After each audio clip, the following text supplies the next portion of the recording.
कन्यादान पाठ का पद्यांश 1। प्रस्तुत पद्यांश में कवि ऋतुराज ने लड़की के कन्यादान करती, जब उसकी माँ कन्यादान करती है तो उसकी क्या मना स्थिति होती है, उसकी दशाओं का वर्णन किया है। पद्यांश इस प्रकार है।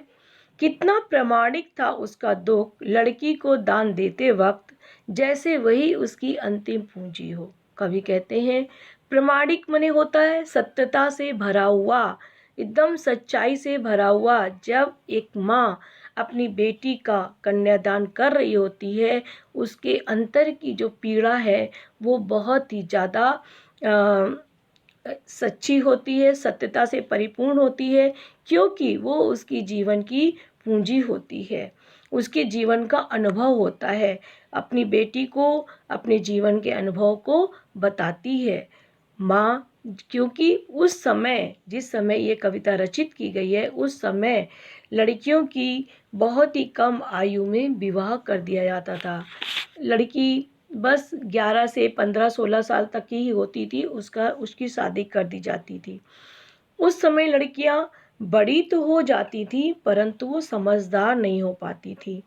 तो कवि कहते हैं लड़की अभी सयानी नहीं थी, अभी इतनी भोली सरल थी। लड़की बड़ी हो गई थी परंतु समझदार नहीं थी, वो बहुत ही भोली थी, सीधी थी और सच्ची थी, बहुत ही सरल स्वभाव की थी कि उसे सुख का आभास तो होता था लेकिन दुख बाँचना नहीं आता था।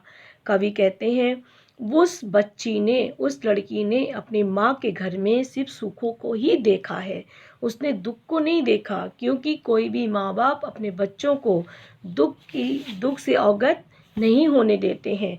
चाहे घर परिवार में जितनी भी तकलीफ़ें आएँ, जितनी भी परेशानियाँ आएँ, माँ बाप उन परेशानियों का खुद सामना करते हैं, परंतु अपने बच्चों को उसका भागीदार नहीं बनाते हैं।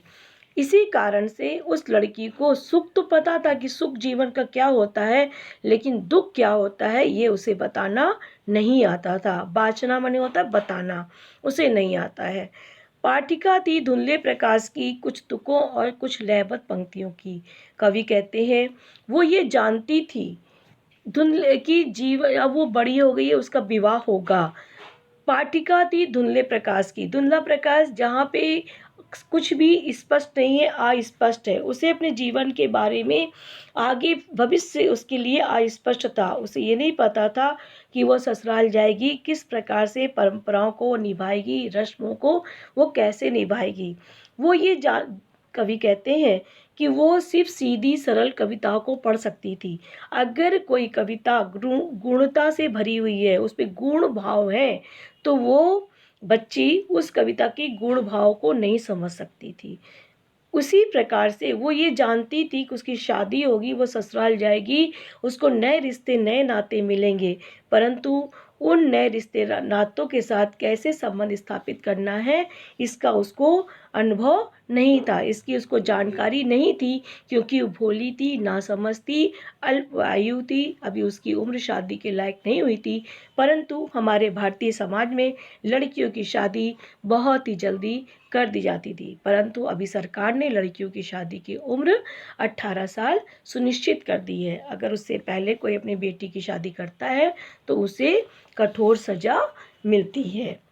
प्रस्तुत पद्यांश का शिल्प सौंदर्य इस प्रकार है।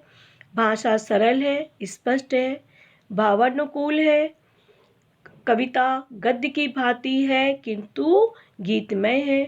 धुंधले प्रकाश, तुक, लयबद्ध पंक्तियों जैसे प्रतीकों के माध्यम से पुत्री की मानसिकता को कवि ने अति सुंदर ढंग से उभारा है।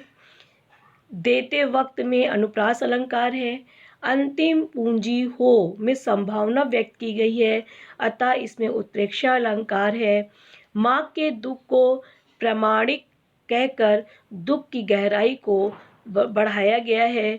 प्रतीकात्मक शब्द के रूप में अंतिम पूंजी बेटी के लिए प्रयोग किया गया है।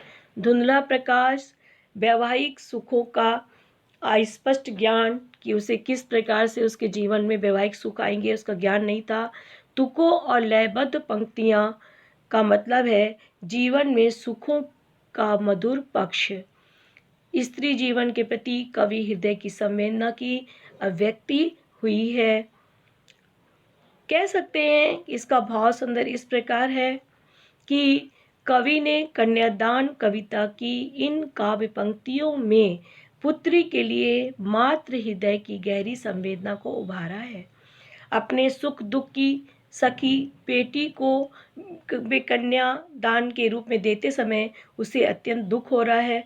उस समय एक तरफ उसे अपनी बेटी अंतिम पूंजी से बिछड़ने की पीड़ा है, तो दूसरी तरफ मानसिक रूप से अपरिपक्व भोली और सरल स्वभाव वाली पुत्री के भावी जीवन की माँ को चिंता भी है, क्योंकि उसकी बेटी को वैवाहिक जीवन के सुखों का कुछ कुछ एहसास तो है, किंतु ससुराल पक्ष से जुड़े कठोर सत्य तथा पुरुष प्रधान समाज में स्त्री की वास्तविक स्थिति का उसे बोध नहीं है।